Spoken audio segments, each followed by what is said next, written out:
DogWorks Radio is sponsored by Alaska Dog Works. Check out their website at alaskadogworks.com. Start your day tomorrow with The Daily Dog with Michelle Forto, the morning podcast on DogWorks Radio.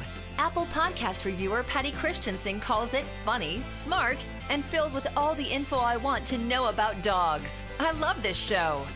Wake up with The Daily Dog, available on DogWorks Radio on Apple Podcasts or wherever you listen to your shows. Radio Free Palmer 89.5 KVRF presents Mushing Radio, hosted by Robert Forto. Mushing Radio is about dog-powered sports, living in the Great White North, and mushing. Visit our website at mushingradio.com. Here is your host, Robert Forto. Hello and welcome everybody. This is Robert Forto and you're listening to Mushing Radio here on KVRF 89.7 in the Matsu Valley. RadioFreePalmer.org is our live streaming site. You can find all of our episodes over on dogworksradio.com. You can follow our episodes over on social media as well. Just search for DogWorks Radio. And today I am joined by a musher calling in from Alaska, but she's coming up here from New Hampshire to run the Junior Iditarod. Her name is Lara Renner. Lara, how's it going? Hello, my name is Lara Renner, and I am originally from New Hampshire, and my dad and I drove all the way up with our team of 12 Siberian Huskies to compete in the Junior Iditarod this year. So how long did it take you guys to make that drive? How far is it in miles? It's over 5,000 miles. Wow. And did you just pretty much drive straight through, or did you do any races or any training along the way? We stopped up in Cook County, Minnesota, and trained there for 3 days. And then we drove down to southern Minnesota to visit my family. Excellent. So according to your bio, you have been mushing for just about 5 years. Is that correct? Yes. So how did you get involved with the sport? Well, when I was 5 years old, we were cleaning out our basement, and I found a stuffed animal husky. And I totally fell in love with the breed, not knowing anything about the Iditarod or any dog sports. So after I found that, my grandparents had gotten me the movie Snow Buddies for my birthday. It's a Disney movie about a team of Labrador retrievers that end up in Alaska and end up running a dog race. And I completely fell in love with the idea of mushing. And when I was 8 in 2010, we had gone to the Laconia Sled dog race in New Hampshire. It's a big, huge race there. And we had met with a couple of the junior racers there doing the 3-Dog Junior and learned about the New Hampshire Mushers Association mentor program. So we signed up and we met a fellow musher who lived just a couple miles from our house, and he agreed to mentor me for 2 years. So I would go to his house over the weekends and scoop poop and brush dogs and change water buckets and help him train, and I learned pretty much the work side of the sled dogs. And then I did that for 2 years, and finally for my 10th birthday, I got my first dog. Awesome story, of course. Growing up with it, you really get an appreciation of not only all the work that it takes, but, of course, how to build a team as well. You know, there's quite a bit of mushing history and, in particular, Siberian Husky history right there in your local area, isn't there? Yes. You know, that is cool. I know Leonard Seppala kind of walked those grounds way back in the day, and he really was instrumental in bringing the Siberian Huskies to the Northeast. Are you familiar with those stories? Yes. Since the Chinook happens to be the state dog of New Hampshire, there's a lot of kind of urban legends surrounding that. And a lot of them include the Seppala family and how they brought the Siberians to kind of our corner of the world. Can you share one of those urban legends? I don't think we've ever talked about that on the show. One of them is that I can't remember the guy's name, but there was a local musher who was trying to make the perfect dog, and they ended up accidentally breeding. I believe it was it must have been some kind of Eurohound with a Siberian, and they ended up with what's called a Chinook, kind of golden, houndish look. And they found that dog could pull more weight and go farther than any Siberian could. And that dog worked for them for many years, and then one day just walked out into the snow and never came back. And then all of a sudden all these Chinook dogs started appearing out of nowhere, and ended up kind of dominating the state.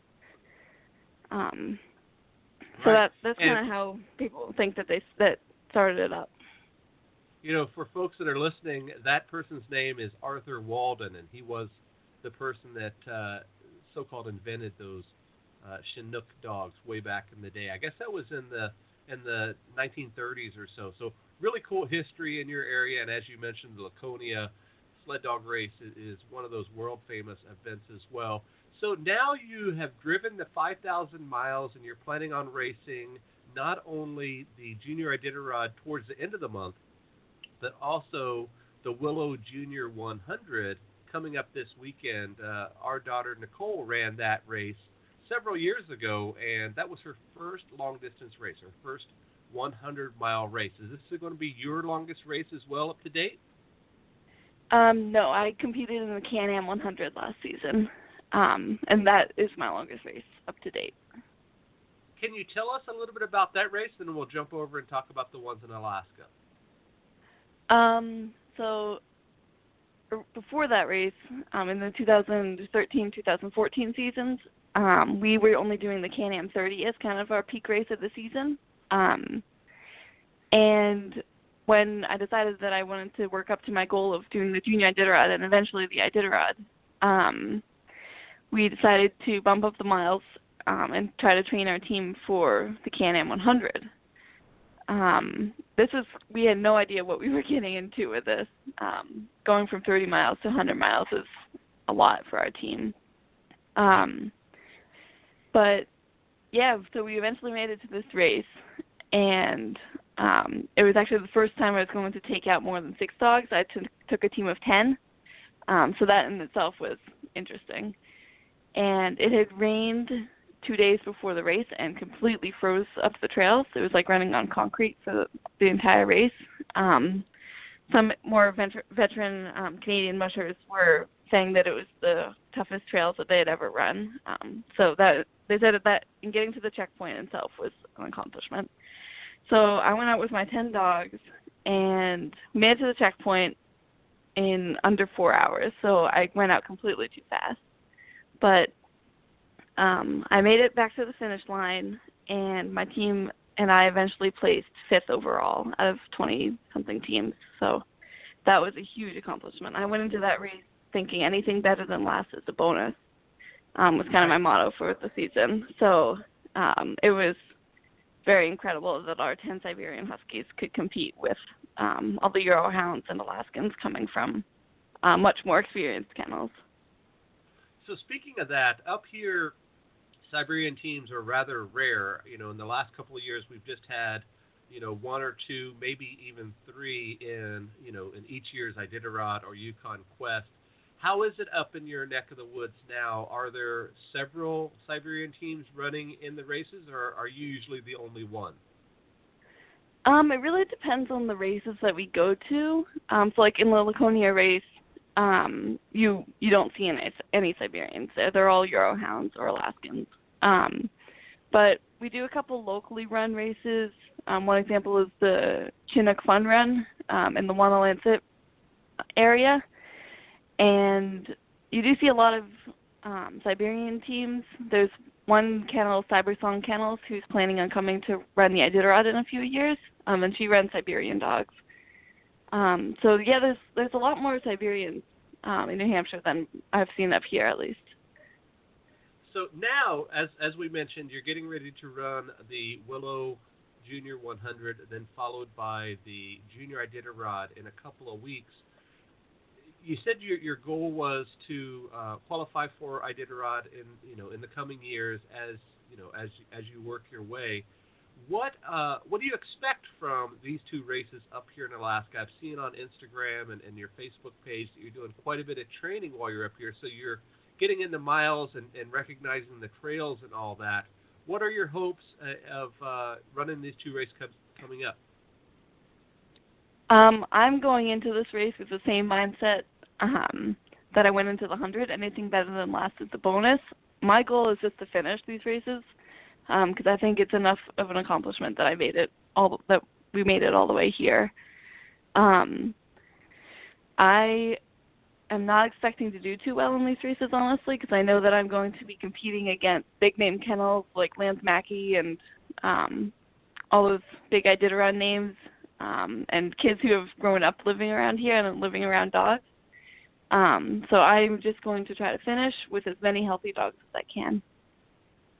You are definitely not the only one that's traveling up from the lower 48. I think you are the fourth junior musher that I've had on the show this year. Christina Gibson is coming up. Julia Cross, I believe, is coming up. And there's another one that their name is escaping me. But several of you gals are coming up and going to put it to the boys and girls here, the local boys and girls, and show them a thing or two, aren't you? Yes. That's awesome. So let's talk a little bit about your dogs. As we've mentioned, you run a team of Siberians, but what's also cool is currently a lot of them are named after the Star Wars characters. And you say that you have one Storm, Jedi, Captain, Kylo Ren, Hera, Rebel, Solo, R2, Leia, Luke, Blaster, Chewie, and Max Rebo, I believe is how you pronounce that. I guess you're a Star Wars fan. Yes, huge. Our kennel name is Team Snowspeeder, which is a vehicle used on the ice planet of Hoth. So, yeah, my whole family's, huge Star Wars fans. Yeah, that's awesome for sure. So where do your dogs come from? Are they from several different kennels? Do you breed your own? Where are they coming from? We have bred 9 of our 14 dogs that we have.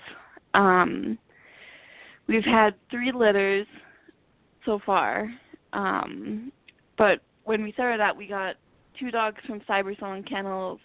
We have 2 from Kim and Kelly Berg, and then pretty much the rest of them we have bred ourselves. So it's been a really cool experience to see how my team have grown. Like the core of my team, I watched them be born, and then of course all the training and seeing them as puppies, and it's just been really cool to see my team grow and evolve and adapt.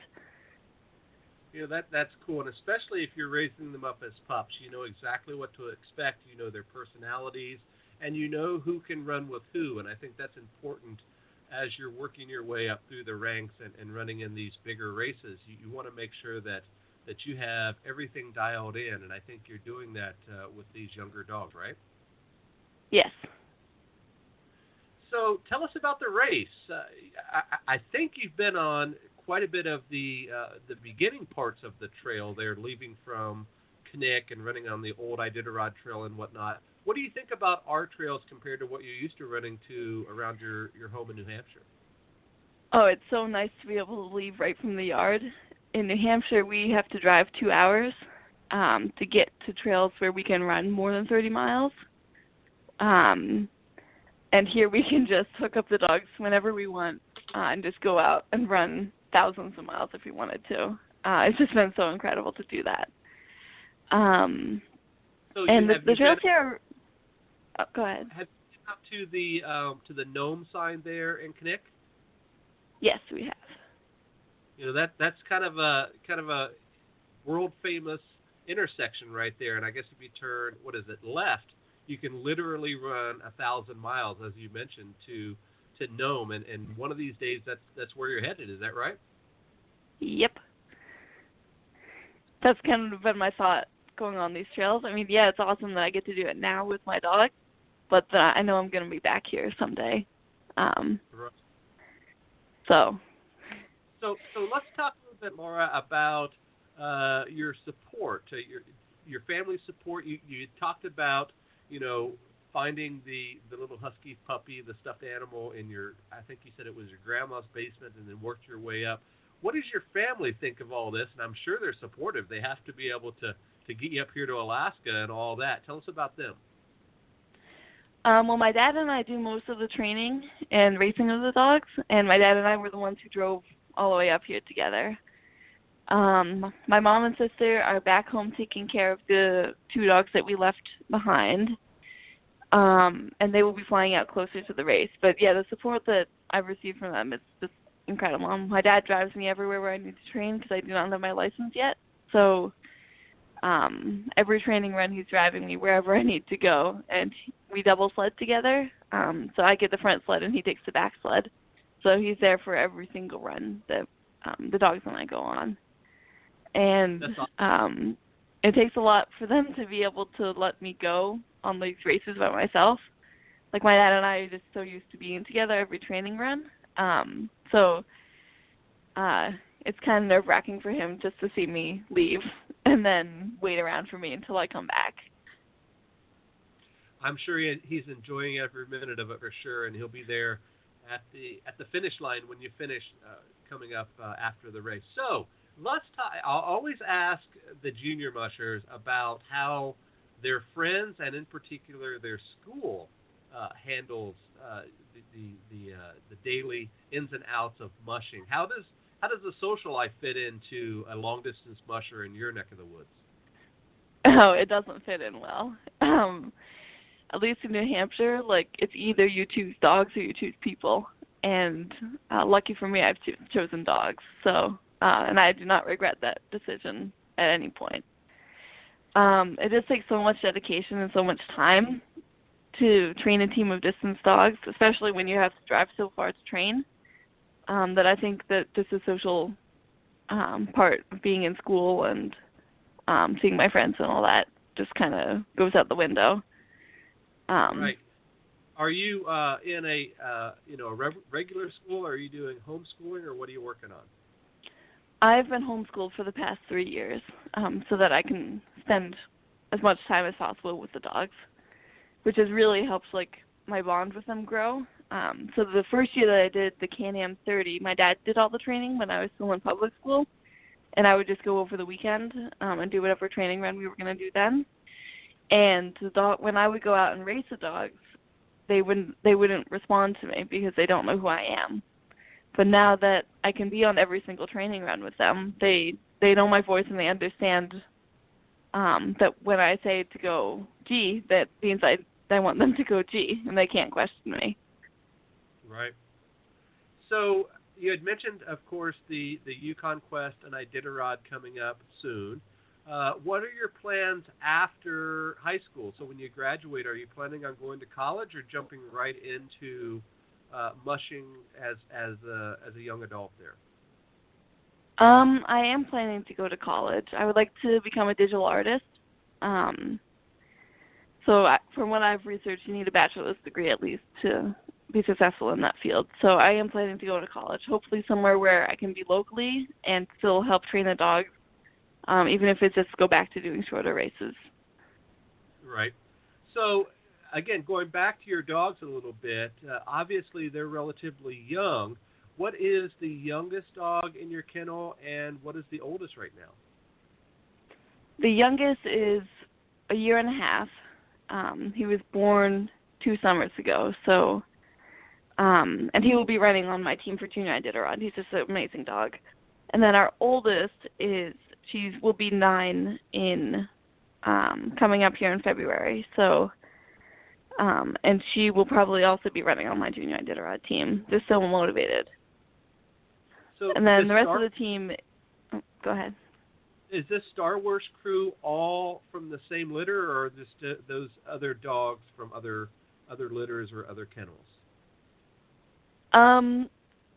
Well, out of the 14 dogs that we have, only one of them is not named after Star Wars, and that's the almost 9-year-old. Her name is Willow. And we acquired her when she was 3 years old. So no, we couldn't change her name then. But all the other dogs that we've acquired, we've been really lucky that they've had existing Star Wars names. So one example is Captain, who was named with a Marvel litter. So he was Captain America, but then Captain also works in Star Wars. Right. So we've been kind of lucky with that. And that's heavily influenced our decision when we decided to adopt a new dog. So you had already mentioned, Laura, that you're a huge Star Wars fan, and as we talked about, most of them are named after the characters. But I always ask guys and gals on our show to tell us a story or two about one or two of the dogs. Can you share one of those about one of your dogs?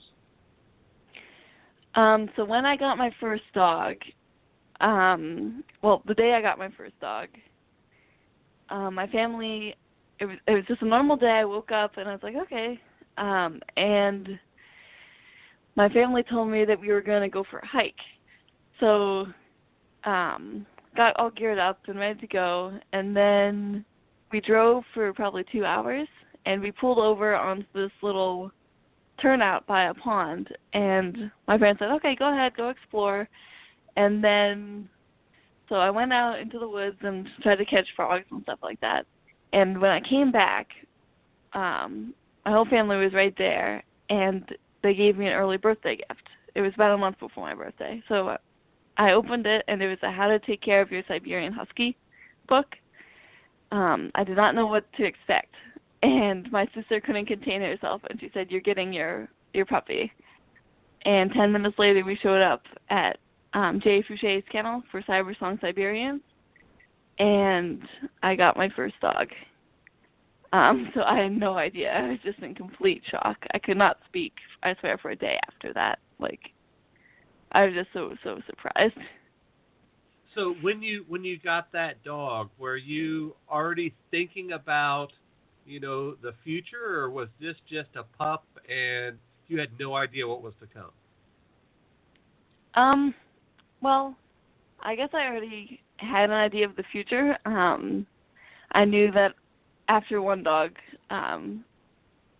that we couldn't just have one dog, because to do a 3-dog junior, you need 3 dogs. So for the first couple of seasons, so my dad ended up falling in love with one of the puppies, so we got 2 puppies. And so I was always borrowing a dog from another kennel for doing the 3-dog junior races. So, we can't only have 2 dogs, so we got another 3rd dog. And then we were like, okay, well, now we can go do 6-dog races if we get another 3 dogs. So we got Husky fever, is what we like to call it. And so when I got this puppy, I already kind of, sorry? I tell you what, that's how it happens with every musher. Those 2 dogs turn into 4, and the next thing you know, you're out there with a full team and running in races and doing all that other stuff. Are you planning on adding any more? You've got a pretty good crew now, but of course, if you do think about Iditarod and Yukon Quest, you got to run at least 16. What are your plans for that? As of right now, I mean, I would love to move up to Alaska and get a whole kennel of dogs. But as of right now, I think with plans to go back home to New Hampshire, at least for the moment. Our goal was to get to 12 dogs so that we could so my dad and I could run 2 teams of 6 in the shorter races that we do in New Hampshire. But now I have a new distance sled now, so there's been talk of doing the UP 200 next season. So I think that we're going to have to eventually make some changes so that we can have more dogs. I just don't know when that will happen. Well, Laura, you're talking about 2 Iditarod qualifiers right there, and for folks that are listening, you need at least 750 miles to qualify for Iditarod. I think it's only 500 for the Quest, but the Junior Iditarod and the UP 200 are both Iditarod qualifiers. And once you, and again, this is more for our fans that are listening, once you decide to run one of those races as a qualifier, you have to do what is called an Iditarod report card, or I don't know exactly what they're calling it now, but they have to sign off on it as a qualifier. And then, of course, you keep that in your file. Then when you eventually run the race, you use those. So are you using this race coming up in a couple of weeks, the Junior Iditarod, as your qualifier? I am not. I think that if I decided to run Iditarod when I turn 18, I think that there would have to be some major changes, like getting a lot more dogs, and probably moving. We live in a very urban area, so I don't think that having a team of 20 dogs in the backyard would make our neighbors very happy. Yeah, they probably wouldn't like that very well. So you talked about living in an urban area. Do you guys have any property there? I know you said you had to drive a couple of hours. And what do your neighbors think about having, 10 or 12 dogs there next door? Well, a lot of our neighbors are really supportive. We've known a lot of them for over 10 years. So most of the neighbors are really supportive, but there's been a lot of turnover in our neighborhood. So we have a couple new people who are, I guess, still adjusting to the dog's routine and our routine. But our kind of excuse is that we were there first, so and they were made well aware that there was a team of dogs next door. But yeah, we have about 2 acres around our house, so we ended up fencing in a lot of the yard for the dogs. So yeah, a lot of our space is devoted now to the dogs, but the dogs certainly like it. So. Right. Well, there's nothing wrong for that, for sure. So, Laura, let's talk a little bit about your sponsors. Then, of course, we can talk about how folks can follow you along the way. In your sponsor list, the first one that you list is Northern Exposure Outfitters. Those guys were just on our show right before Christmas time, a really cool couple from up in your neck of the woods. So, besides those guys, who else would you like to thank or give a shout-out to here on the show? Well, I would like to thank Inukshuk Dog Food, who provided the food that we needed while we're up here. They're a big sponsor. I would like to thank Smart ATI. It's a local contracting business in Rochester, New Hampshire. I'd like to thank Mountain Ridge Outfitters. They're another great dog equipment shop. Really cool. They have a lot of nice booties that we get. I'd like to thank Pony Automotive, who we got our dog truck from. And I would like to thank all of our individual sponsors. The support that I've received from everybody, really, has just been so incredible, especially from my town of Alton. It's no small feat, for sure, to drive 5,000 miles just to come up here for, 250 miles of racing. So not a lot in terms of racing for that many miles. So, yeah, you do have to have some good sponsors to be able to do that. And we'll make sure that we put all of those links over on your show page when we release that. So my last thing to mention for you, Laura, is how can folks find you on social media? I know you're on Facebook and Instagram. Where is your favorite, and where should people look for you? Well, I am in charge of the Instagram account, and my dad is in charge of the Facebook account. So naturally, I like the Instagram account a little bit better. We're Team Snowspeeder on both media platforms. Yeah, that's pretty much it for our pages. We post a lot of pictures, a lot of videos, and updates, of course, about the races and training. Sounds good. I'll definitely put links up there as well. So, Laura, a couple of weeks here, you will be done with your racing. When are you heading back home? We are planning to stay for the ceremonial start of the Iditarod in Anchorage the following weekend after the Junior Iditarod. And then after that, depending on how sick we are of training dogs or the winter up here, we are either going to leave the day after the ceremonial start or whenever we're ready, or stay a couple more weeks and continue training the dogs and do a little bit more sightseeing around this area. So that remains to be seen.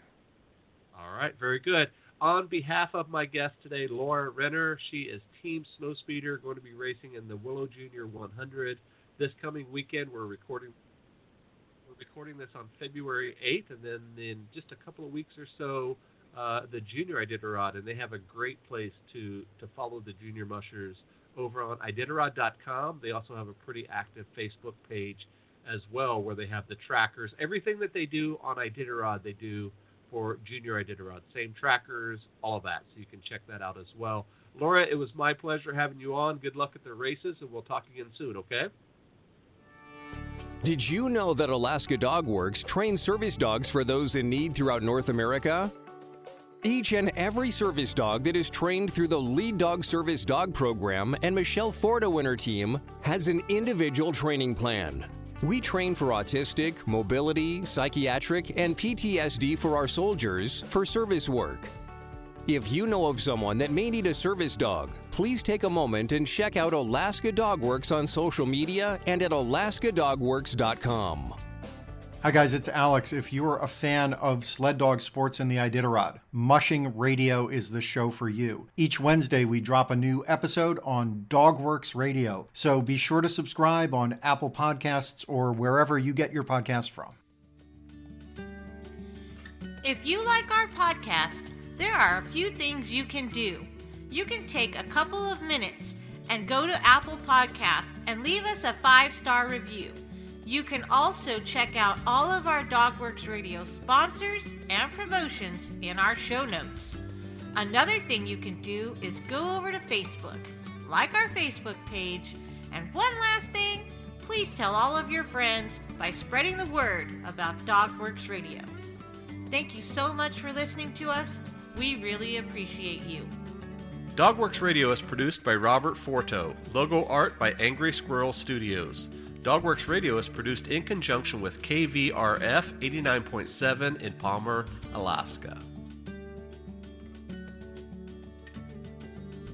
For dog training advice, you can contact Alaska Dogworks at 907-841-1686 or visit their website at alaskadogworks.com.